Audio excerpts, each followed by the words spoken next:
Hey everyone, it's Luthien, and along with Emrys, we are Girls with Sabers.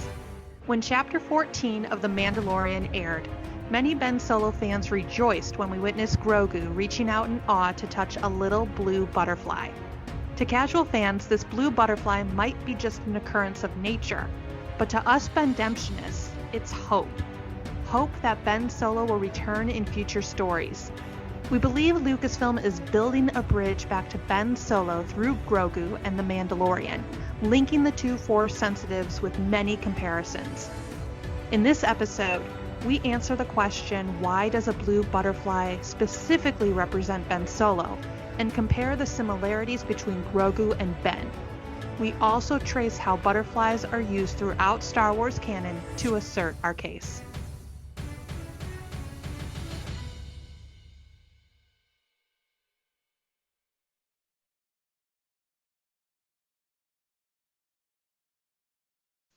Fans of Ben Solo have latched onto the blue butterfly because in the Star Wars rollout for kids, where all the characters were these roly-poly animated characters, Ben Solo had a few episodes, and in it was Ben Solo and the bug hunters, and what ends up happening is he ends up sneaking along with Han and Chewie on this mission, and long story short, he releases these blue butterflies that are being captured and held in cages. Lando in The Rise of Skywalker Expanded Edition by Ray Carson talks about how the Empire, the First Order, did everything they could do to wreak revenge against the heroes of the rebellion. Lando had his daughter kidnapped. Of course, Sidious went after Ben. So you have again these hunters going after the Skywalker family. Why that is so significant is if you go back to Ben Solo and the bug hunters, you see these hunters going after Chewie, Han, and Ben and trapping them, just like in a clawed hand, like they're clipping their wings. They're trying to get them from doing their business of for these blue crystals. So you have like the entrappings of Sidious, the entrappings of hunting this family down and wreaking revenge. You also have this young Ben Solo not only being hunted and provoked by Sidious, even as a child, even as a baby in the womb. And the Last Shot novel, you have droids trying to kill Ben Solo as a toddler. So you have all of these references of hunters going down, clipping wings, trapping this family. And it's like, again, it's a metaphor that goes on and on and on, over and over ago. Not just Ben Solo is being hunted down, but the whole Skywalker Solo family is being hunted down. But in that bug hunters who releases them from that net, who is literally flies off in these flock of butterflies, is Ben Solo. Like, Ben Solo is lifted up and is able to rescue his family. So like he ascends beyond all of that. He gets them back. And again, that goes back to the possible return of Ben Solo, that he will be able to come back and rescue the plan that his mother already had. What I loved about Han, and we talked about this, Luthien, when we did a recording with Brad from Friends of the Force, we talked about how Leia is dead, but her dreams of the New Republic isn't. And Han said that to Ben on the runs of the Death Star. Like, he said that your mother's people are not gone. And so Ben Solo not only came back for Rey. Ben Solo came back, I believe, for Leia as well, to save what she wanted to save and do what she could not do. So Ben, in many ways, was lifted up, was resurrected so that he could lift up and save Rey and save the galaxy once again. So again, it's such a foreshadowing of what this character is and does. The fandom has latched onto this, and now it has turned into this Ben Solo butterfly movement. So tons of fans on Twitter and Instagram, social media have put blue butterflies in their handles and their icons and this, that, and the other thing. So many wonderful artists have drawn fan art of Ben with blue butterflies. So it's become this symbol of Ben Solo, period, the blue butterflies. It also goes back to what the blue butterfly means throughout cultures, because why we think it's synonymous with Ben is it's the color blue, which that is a color that is connected to the Skywalkers. Anakin's lightsaber is blue, so is Ben's. Blue is a color connected to the Force. Also, with the Ben Solo Lives movement, we feel like Ben is going to return and resurrect and be the Christ figure and come back from the world between worlds. So when Ben Solo or Kylo Ren is standing on the ruins of the Death Star, sees Han, he throws his lightsaber into the sea, which is a little bit of a baptism, say you will. When he throws that saber, he's throwing Kylo Ren into the sea. He's saying goodbye to Kylo Ren, and all of Kylo Ren is dead, and Ben Solo has resurrected. You see like a cocoon, a rebirth, a resurrection. So it's just like it's a very connected to Ben Solo being the blue butterfly. Now, of course, you can make that with metaphors and symbolisms, especially when the story has not been fully told. It's all to interpretation, but there is a lot of strong evidence for it. There is a lot of meanings of the blue butterfly and resurrection and rebirth. You pop in any culture or spiritual movement, and it pretty much says roughly the same thing throughout, where it's the process of spiritual transformation and change, spiritual hope and life. Blue especially is pretty meaningful because it's so rare. I mean, you'll get white, yellow, black butterflies, even green, and those all have certain significance to them. But blue certainly is more thought to symbolize joy and change in luck. It's also viewed as a wish granter. To me, anytime I see blue butterflies, not only in storytelling, but in Star Wars, it reminds me of Gandalf seeing the moth in The Lord of the Rings and in The Hobbit.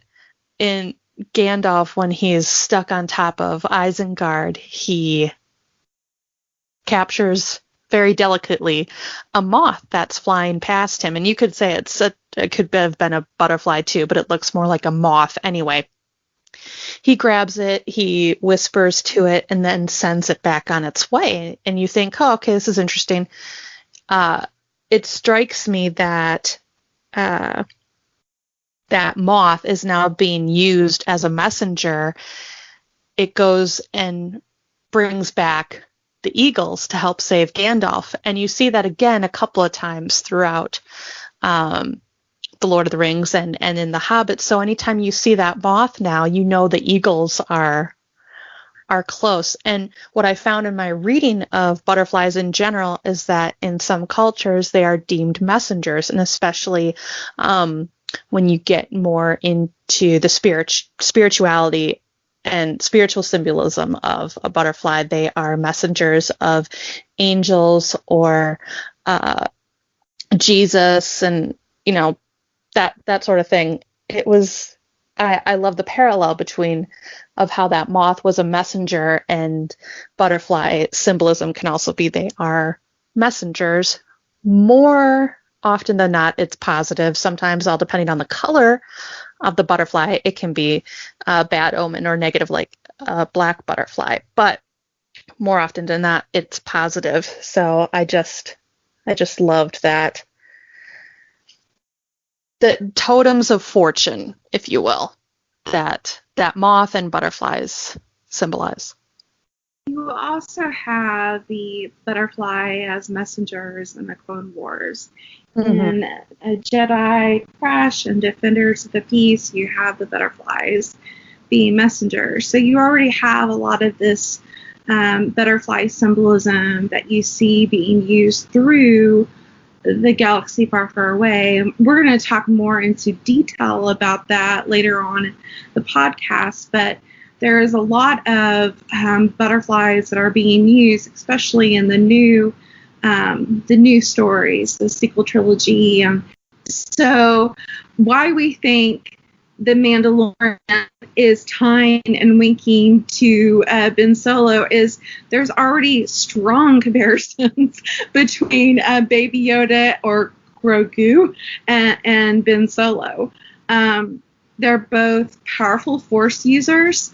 Yoda's species is very strong with the Force, and then you have Ben Solo being a Skywalker, and he is the grandson of the Chosen One, Anakin, who had a super high midichlorian. I can't believe we're talking about midichlorians, but there you go.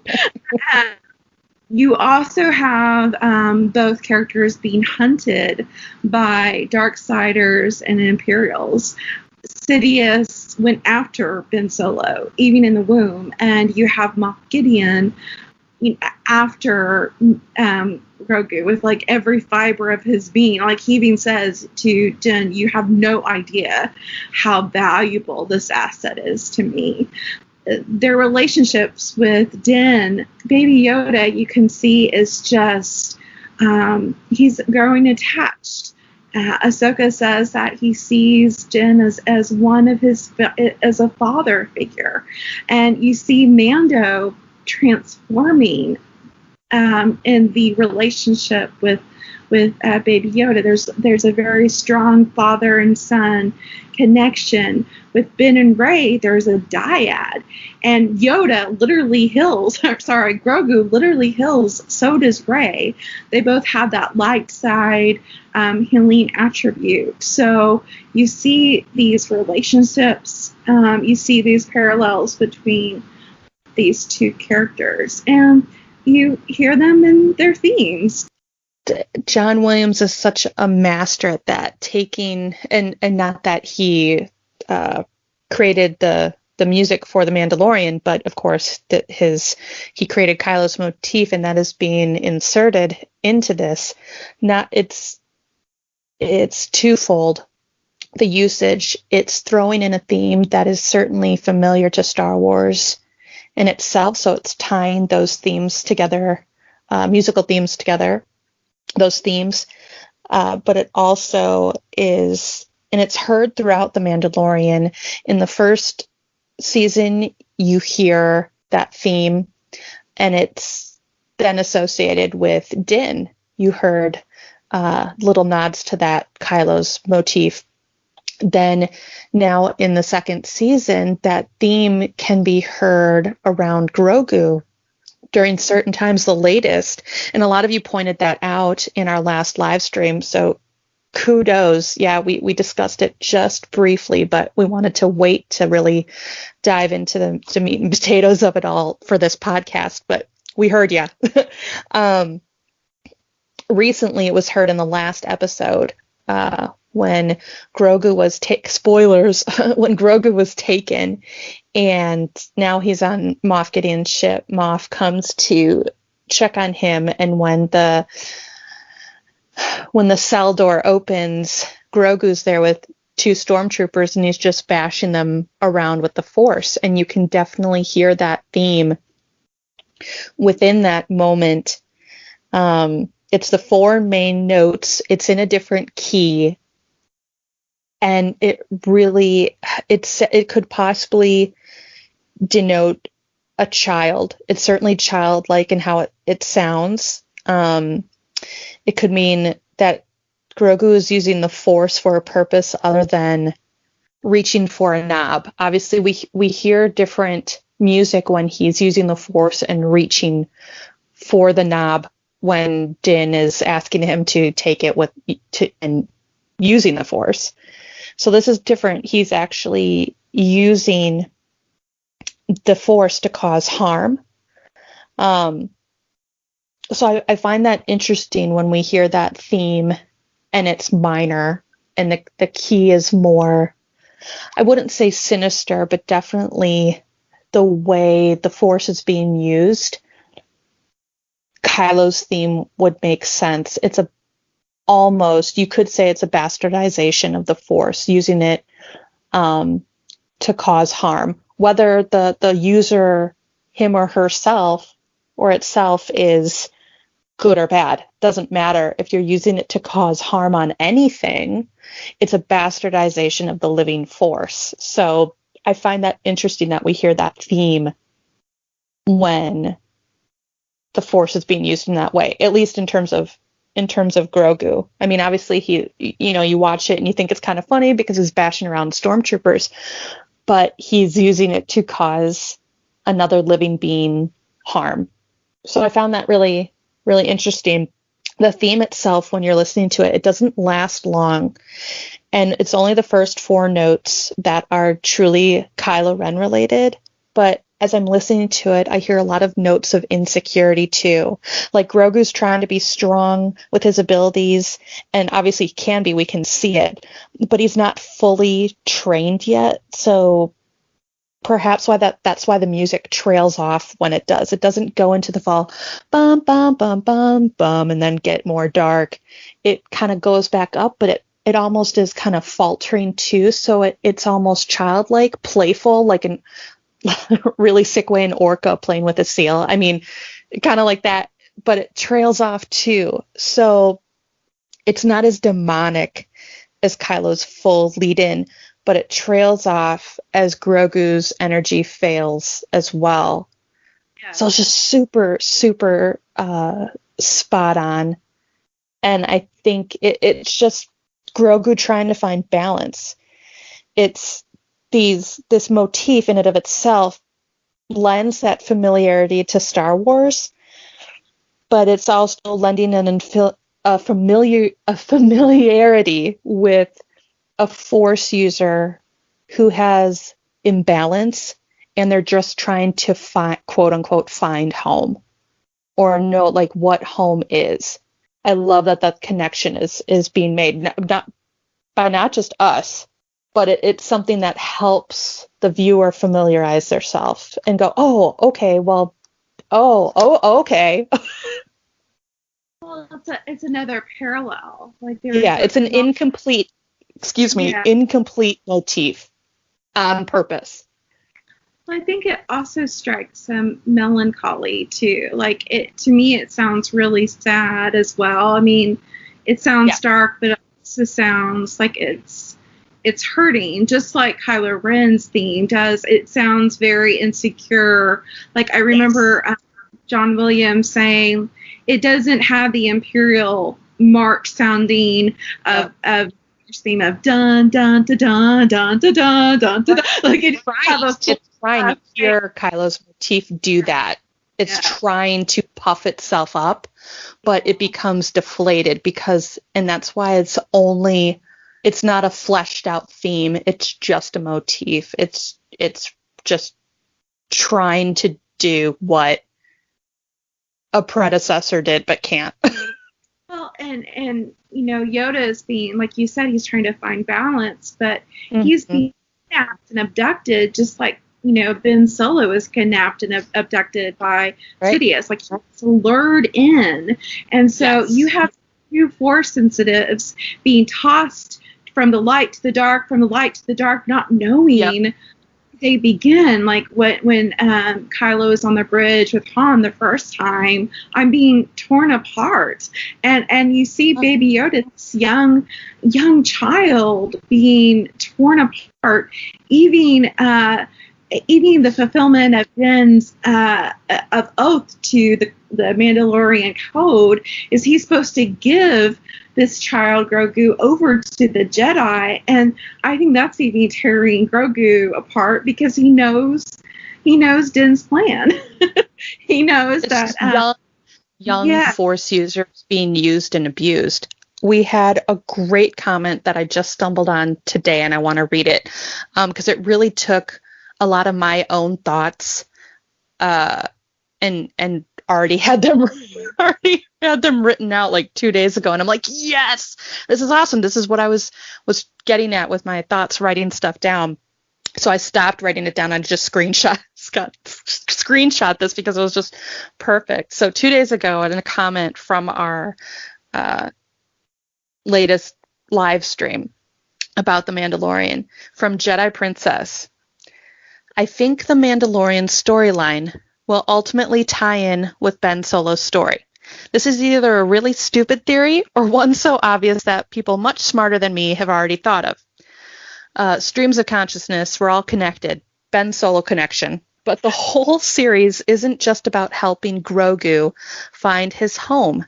It's also, of course, about saving him from Moff Gideon, who appears to need a powerful young Jedi for some kind of twisted science experiment.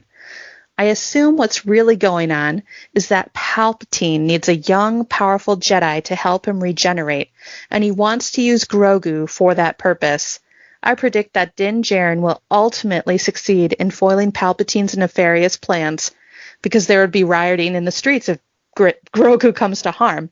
But the final scene of the series won't be Din and Grogu riding happily off into the sunset. It will instead be of Palpatine having given up on Grogu, realizing there's another powerful young Jedi he can use, Ben Solo. Grogu's once dark fate will now be Ben Solo's.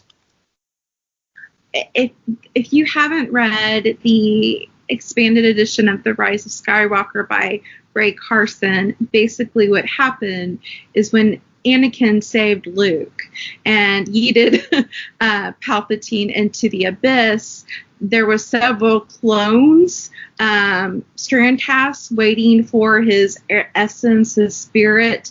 And so he, as he was flying down there, he yeeted himself over into one of those clones' bodies, but they were all inferior.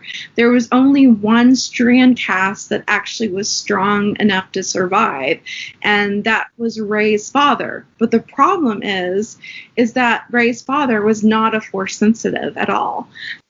Seeing what Jedi Princess is saying is, Sidious is desperate to have a body that he can inhabit that would have the full power of the Force.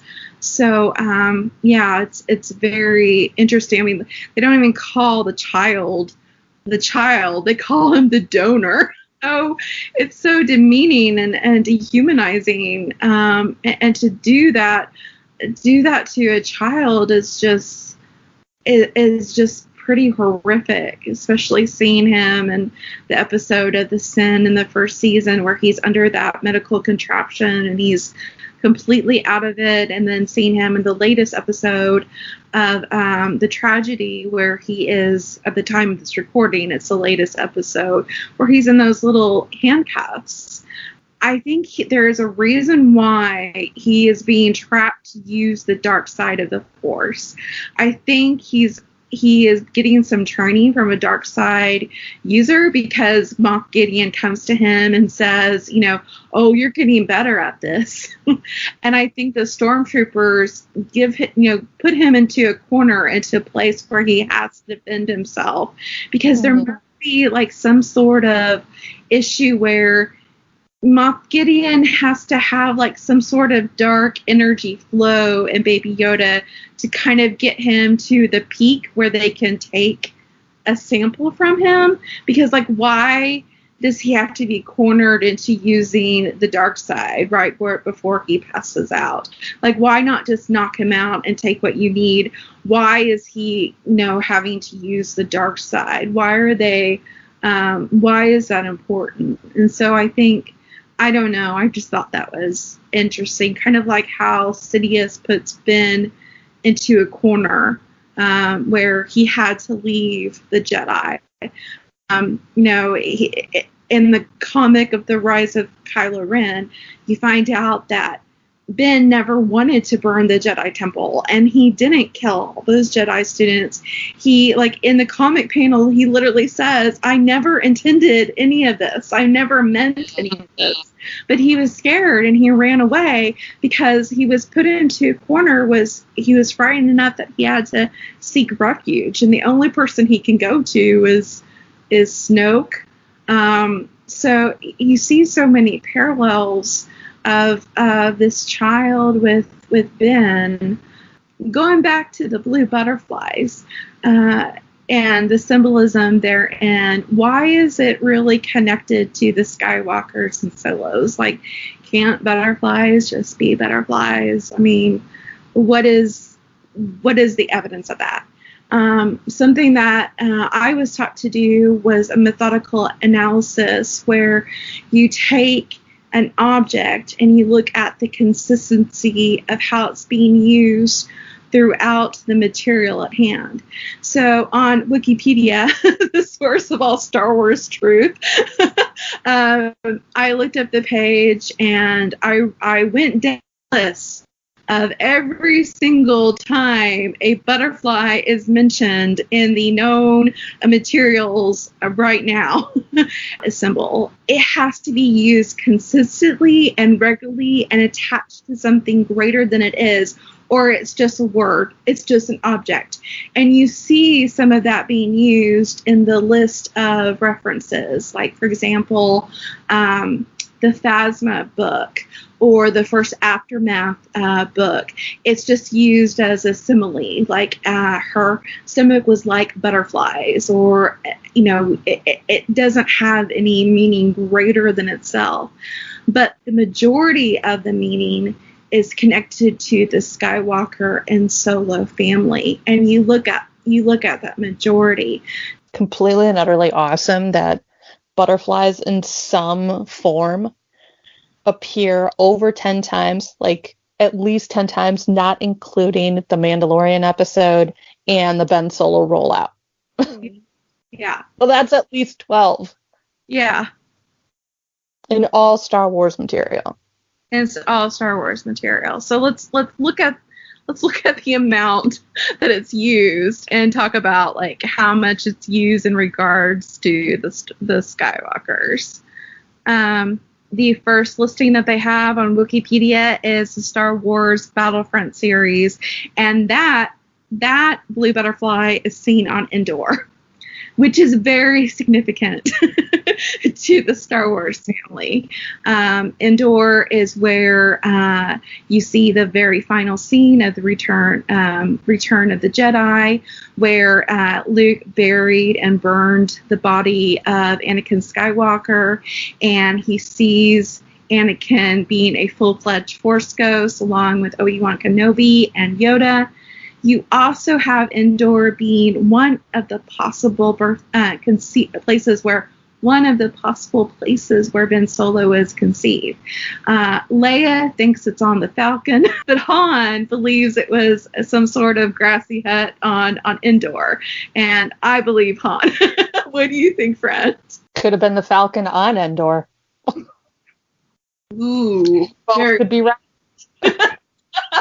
Both could be right. Just saying. Just saying. But you have these blue butterflies on Endor, which, again, Skywalker solo.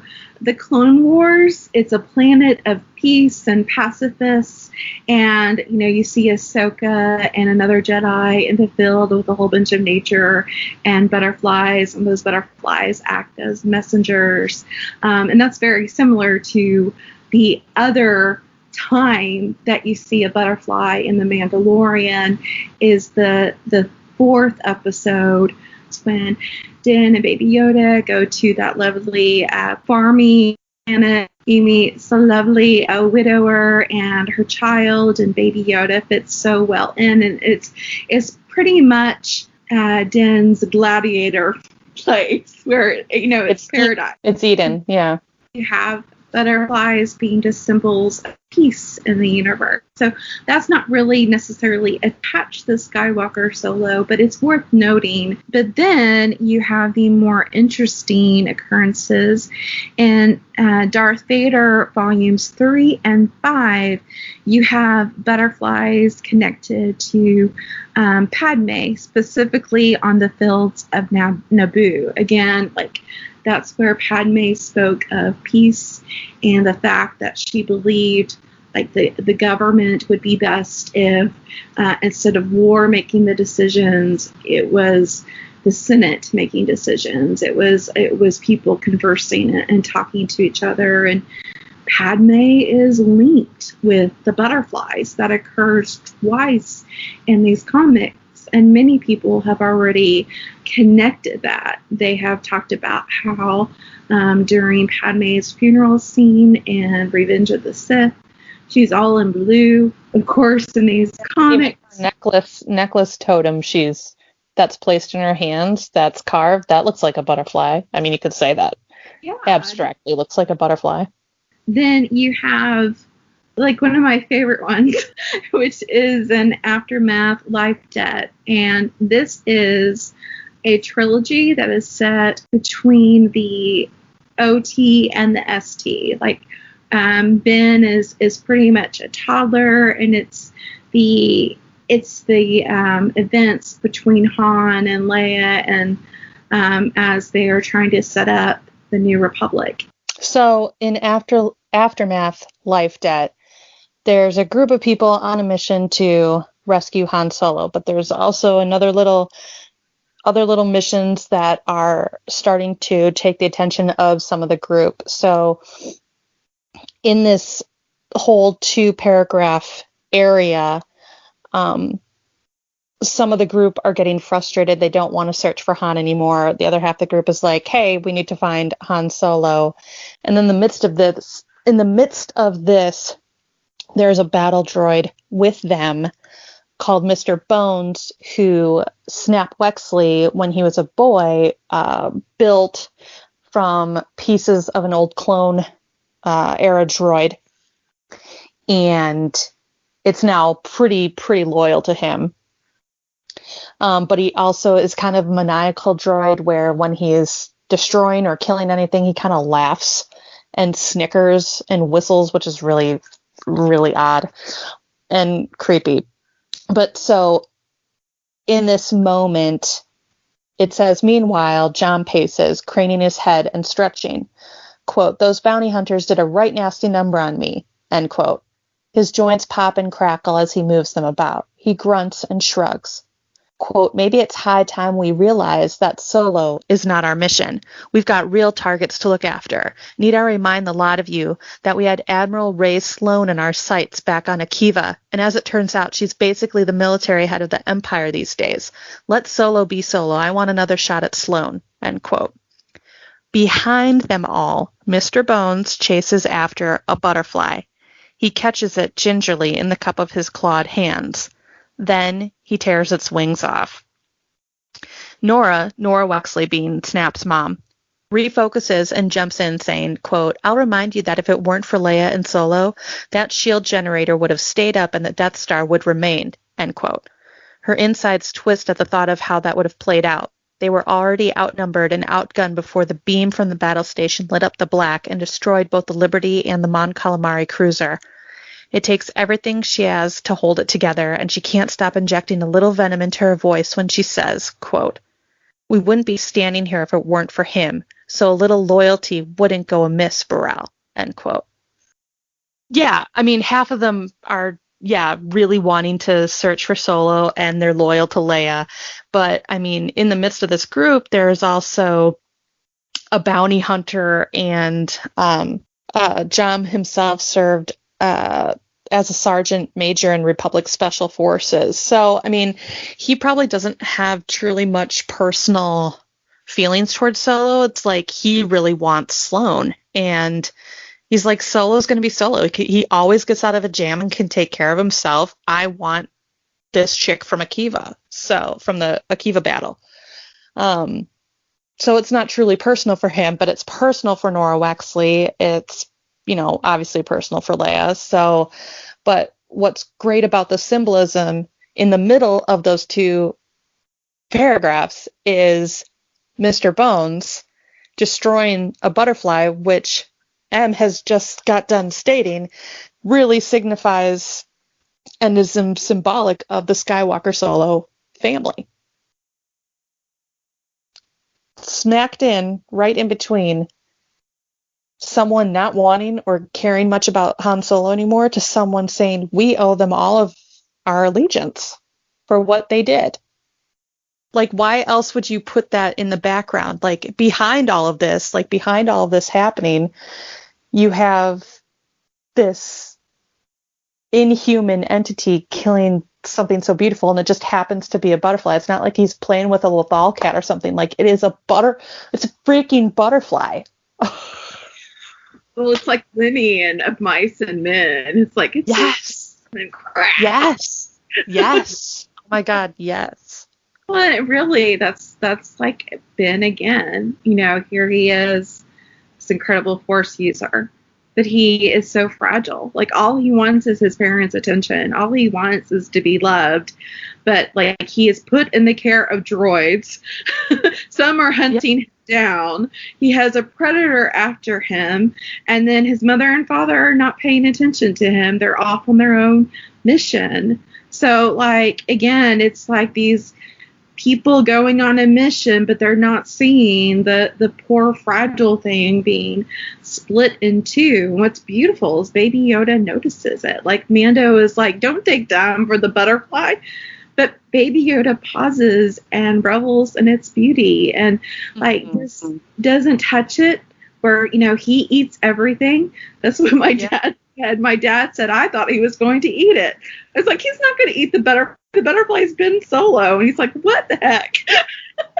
Well, it's beautiful because now that has carried on from the earlier episodes of when he was eating the eggs, and then he sees that life now comes from this egg, and then he was trying to nurture it just like the mother was, and now he sees this butterfly which carries like some of the utmost amount of symbolism in Star Wars and just real life in general, and he just reaches out his hand. He wants to touch it, but I mean, they're all, it's just, it's there. It's freaking there.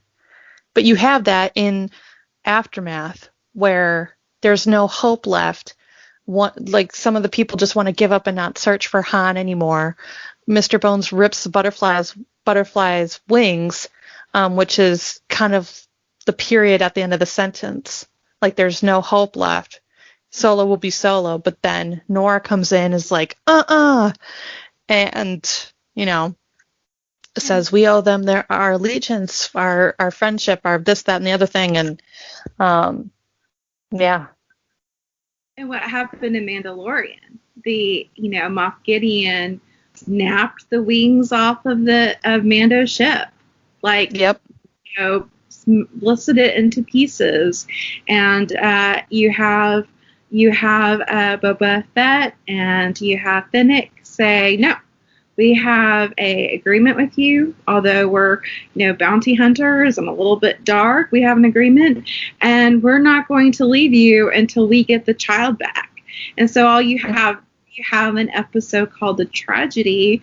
You have that little glimmer of hope, and you were talking about it at the beginning, and so you talked about Gandalf and his moth adventure, and I know I'm going to say you're just going to jump on it. Like, I could feel it in the force. But, like, my favorite part of The Hobbit as a little girl is when the Hobbit is going around and around Mirkwood. The doors all disoriented, and I'm just going to stop and let you just sing the praises of Tolkien. And then what do you have? You have the Hobbit climb up a tree into getting out of the darkness, and the sunlight hits him, and then all he sees are butterflies. Butterflies all around him from the tops of the trees, fluttering about. And where do they take his eye? Then he finally sees the Lonely Mountain, and he knows which way to go. He's the only one who has not succumbed to the trickery of Mirkwood. It's beautiful. It's completely symbolic. There is life and light beyond the darkness. But they're also blue butterflies. He sees blue butterflies. Blue yeah. in there. Yeah, so you have that hope in the darkness, hope in the pain and the destruction, and it's very, like, again, these are patterns. These are patterns of thought, patterns of story, of one event causes the other, like a domino effect. And I believe it doesn't happen coincidentally. Now, you can argue that it is, but again, what is prime in my mind and understanding is the text itself is supreme. Like, the text itself asserts itself. So, like, even if the director or the author says, well, no, that's not my intent, it's still the text. Now, that's a whole other debate on the death of the author, blah, blah, blah, blah, blah. But it's still fact. It still happened. The parallel's still there. Let it be written. Let it be done. I was just going to say that. Chills. The biggest blue butterfly moment in the Skywalker saga, or the Skywalker like moment, is the one that happened in Darth Vader, Dark Lord of the Sith. Oh, that's right. Darth Vader is in meditation. Of course, he's in meditation to stir up anger and malice and really get himself in the dark and the depth in order to keep in touch with the dark side and all that power. And in the midst of that meditation, all of a sudden there are little tiny blue butterflies, little glowing blue butterflies that look exactly like the blue butterflies in Ben Solo Rollout. And so again, I mean, to me, out of all of these passages, this is the one that screams the most that this symbol is synonymous with the Skywalker saga and its attachment to the light. But no matter how dark a Skywalker solo gets, it still has blue butterflies. It still has hope. It still has light. And there is no doubt in my mind that that is a blue butterfly, not a firefly. It's still blue. Why isn't that firefly yellow? Come on. And butterflies, you made it blue. They don't look like butterfly wings. Then you have Galaxy's Edge, Black Spire, which of course is right in the midst of the happenings of The Last Jedi and The Rise of Skywalker. And you have a beautiful metaphor of the blue butterfly and the butterfly and its connection to the Force. Yelena stopped, both of the crystals cupped in one hand. She placed the other hand on V's shoulder and beamed at her. The Force is all around us, she said. You don't have to be sensitive to it to attract it, to be a part of it. We're all part of it. Some people are just, well, think of it like a butterfly landing on you. That doesn't mean you're a flower. It just means that you smell sweet. It's a good thing. So here you have the butterfly being a metaphor for a force sensitive, a strong force sensitive. You also have it connected to crystals. So what happened in the rollout between Ben and the hunter, the butterflies were making some sort of crystal substance. Mm-hmm. And at the end, that's what Chewie and Han found in Ben's pocket. He was asleep on the Falcon. They turned him upside down, and out came a pocket full of sparkling blue crystals. Again, it's a pattern. It's like a crazy, crazy pattern. So in the last example, we have the Force being compared to a butterfly, and that example was happening in the context of feeling like they were a nobody. But when they were around Leia or Han Solo, yeah, they were feeling the Force connection, like they themselves felt the Force connection. So again, we have butterflies attached to the Solo Skywalker family, and then also Universal. So, okay, to summarize, butterflies are messengers, representations of peace, and metaphors of the light side of a Force. You were talking about culturally, that is the things that a butterfly represents the most, is like an angel or something supernatural being a messenger. And especially for someone who's going to return and resurrect. And I remember when we did our Revan and Bastila series, we talked about how Kreia, when she looked at Revan, she thought Revan was like the Force.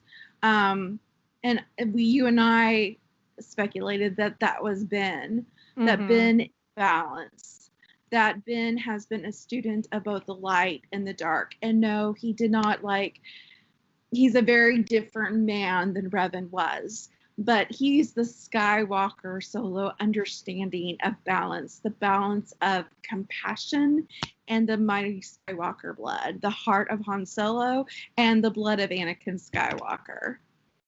They can't be, when I say they, I mean, the powers that be. They can't be blind to this. Obviously, they look at comments, they look at social media, they saw all the comments with regarding the Ben Solo rollout and the butterflies with that. So many accounts now use the blue butterfly. I mean, somebody at Disney, Lucasfilm, in the Star Wars universe knows that. I mean, there have been articles written about it. I'm not tooting our own horn, but I mean, we've discussed blue butterflies. I mean, it's out there. I'd be shocked if they didn't know that this part of the fandom is now equating blue butterflies to Ben Solo. So I'd be really shocked if, I mean, I shouldn't say that. Nothing freaking shocks me anymore, but it'd be interesting to see what they do moving forward now that we have seen a blue butterfly in canon, like live action canon material. We'll have to wait and see where they go with this, but I can't see them. They do nothing for shits and giggles. Like, someone digitally created that butterfly and had it fly past Grogu and made it blue. It could have been any other color. It could have been white. It could have been a flippin' monarch. It could have, or monarch-like. It could have been looking like a Luna moth. I mean, it could have been anything, but it was a blue butterfly. The guy who wrote and illustrated these worked with the story team. Yeah. They worked with the story team. I mean, that tells you that there is, he was working with people who understood where Lucasfilm was going or wanted going with this project. But, like some of this, it just, I looked at YouTube to see our Ben Solo and the Bug Hunters. Chapter 1 has 1.1 million views on it. Where if you look at these other videos, and of course I'm just doing a quick scan, they're like 9K, 122K, 35K. Yeah. All in the thousands. It would be the blindest of the blind to not realize that blue butterflies and Ben Solo go together like peas and carrots now. Yeah.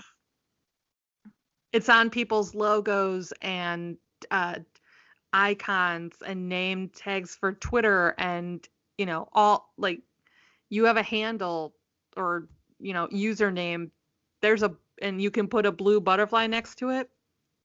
I mean, Facebook's going nuts over there because you're not allowed to put a blue butterfly on there. It turns it into a monarch, which that's another rabbit hole. But anyway, so when you punch in a blue butterfly, it turns into a monarch butterfly. But other than that, on any other platform, there's tons of fans who have little blue butterfly icons in their name. It's Ben Solo has transcended the sequel trilogy. Yep. Yeah. It's arguably the only thing that will last. It's the only thing that's keeping me going. Yeah. Just, oh my God, people, I'm just joking. I mean, I love it. Don't get me wrong. But it's as far as, I mean, it is the hope for a lot of fans, not saying all fans, but for a heavy part of the fandom, it is what is keeping people going. Hello, this is Emrys, and with Luthien, thank you so much for watching this video. We hope you enjoyed it. If you haven't already, please subscribe to our channel and click on that little bell icon that will give you notifications every time we post a new one. And of course, like, comment, and do all those things. Peace, love, and Reylo, guys.